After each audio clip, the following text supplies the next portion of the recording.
देखो भैया, दुनिया को राह दिखाते हैं राम, जो भूल जाता है। और राम को कौन राह दिखाता है? राम को छत्तीसगढ़ राह दिखाता है। राम को पता नहीं था कि कहां जाना है, लीला कर रहे थे। तो हमारी एक दूसरी मां के पास आए शबरी के, और शबरी ने कहा कि भाई मुझे नवधा भक्ति का ज्ञान तो दे दिया, अब मैं तुम्हें मार्ग बता रही हूं। मार्ग पूछा कि मां मैं कहां जाऊं? तो कहा कि पंपा के सरोवर पर जाओ। पंपा सरही जाय रघुराई, तह होवई सुग्रीव मिताई। वहां सुग्रीव से मित्रता होगी। तो भगवान को भी अपनी प्राण वल्लभा के पास तक पहुंचना था, तो शबरी माता ने राह दिखाई।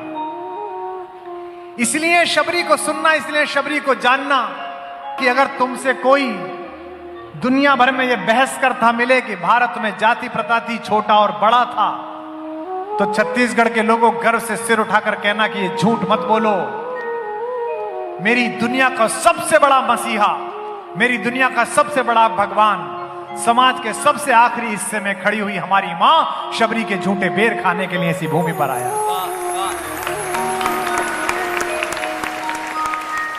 दुनिया भर में खाना खाया राम ने, लेकिन जो मजा उन झूठे बेरों में आया ऐसा कहीं नहीं आया।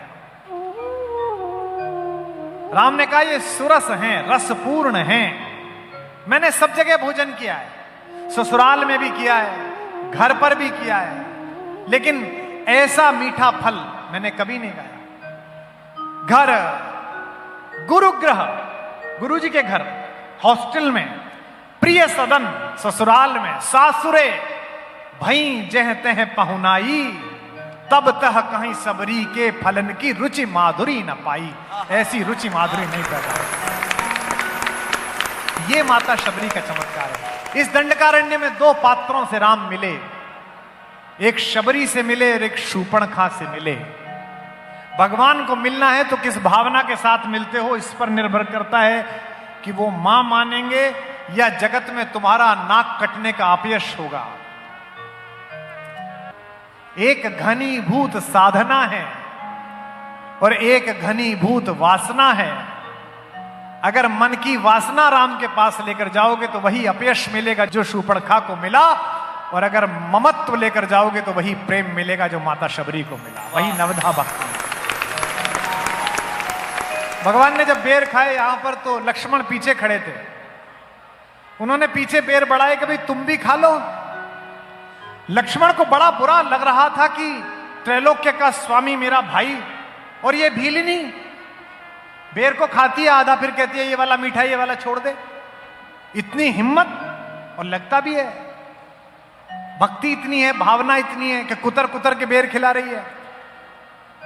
मुझसे एक दिन किसी ने पूछा था, मैं लंदन में बोल रहा था अपने अपने राम में, वहीं पैदा हुई एक बच्ची ने मुझसे पूछा जो 21-22 साल की थी, कि कल आप शबरी सुना रहे थे, वो थोड़ा गंदा सा नहीं था? मैंने कहा गंदा सा क्यों बेटा? बोली वो आपने कैसे बताया कि बेर खाया, तो बेर तो मुंह में खाया होगा और सलाइवा लगा होगा, और भगवान जी को खिलाना बड़ी गंदगी सी नहीं है इमेज में? तो मैंने उसकी माँ को बुलाया, मैंने कहा यहाँ आइए माता। वो आई। मैंने कहा जब ये छोटी थी इसे सेरेलक खिलाया था गरम करके, दूध पिलाया था चम्मच से, तो सीधा पिला दिया था कि पहले थोड़ा सा खुद चखा था? बोली भैया कभी सीधा नहीं पिलाया, पहले थोड़ा सा खुद चखा इसे पिलाया था। मैंने कहा बेटा जैसे तैने खाया था ना, ऐसे ही अपनी बछड़ी हुई मां शबरी से राम ने खाया था, बस यही है। यहां कितना अच्छा लगा होगा राम को कि जो कौशल्या के हाथ का चाव छूट गया, वहां दूसरी मां ने खिलाया है। तो लक्ष्मण को भी बेर पकड़ाए राम ने। राम निरअहंकार हैं, इसलिए किसी को भी मान हो जाए, गुमान हो जाए, ऊंचे नीचे का भेद हो जाए, तो उसके भ्रम को तोड़ते रहते हैं। भगवान लक्ष्मण को भी, शेषावतार लक्ष्मण को लगा कि शबरी तो छोटी है, शबरी वनवासी नहीं है, इसकी इतनी हिम्मत कैसे कि ये खा के खिला दे।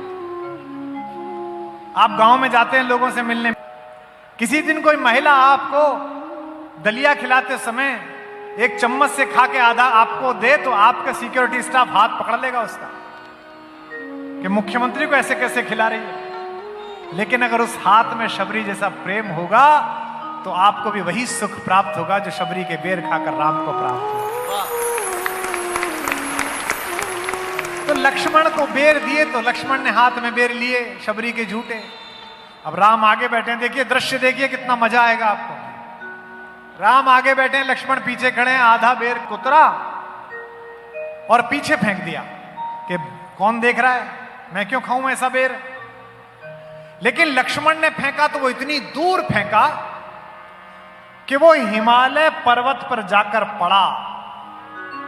लोकमानस में कहानी आती है कि शबरी के झूठे बेड़ हिमालय के जिस पर्वत पर जाकर पड़े थे, उन्हीं गुठलियों से संजीवनी बूटी पैदा हुई और लक्ष्मण मूर्छित हुए तो उनके जीवन के कारण।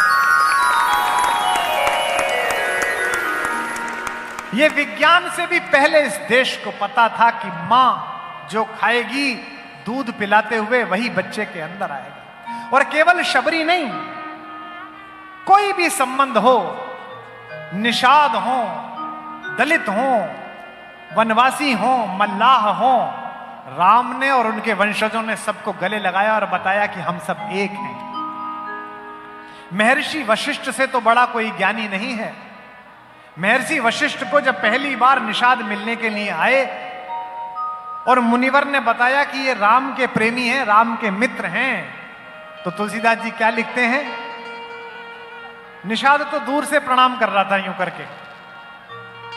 महर्षि वशिष्ठ उठे और उसे कलेजे से लगा लिया। प्रेम पुलक केवट कही नामू, कीन दूर से दंड प्रणामू, राम सखा ऋषि बरबस भेंटा, जनु मही लुटत स्नेह समेटा। तो जो कोई कहे कि इस देश में जाति थी, इस देश में अगड़ा पिछड़ा था, ये 1000 साल की राजनीति का बीज है जो हमारे ऊपर आक्रमण हुए। अन्यथा यहां तो ज्ञान का सबसे बड़ा सागर वशिष्ठ भी पास बिठाकर गले लगाता था। ये उस भारत में तुम और हम पैदा हुए। निषाद को अपने पास बिठाया भगवान ने। जब निषाद मिलने के लिए आए और कुशल पूछी सहज स्नेह के साथ, सहज स्नेह बिबस रघुराई, सहज स्नेह बिबस रघुराई, पूछी कुशल निकट बैठाई, सहज स्नेह निकट रघुराई, पूछी कुशल निकट बैठ। इसीलिए इस कहानी को सुनना, चूंकि मनुष्यता ने इससे बड़ा सपना नहीं देखा है।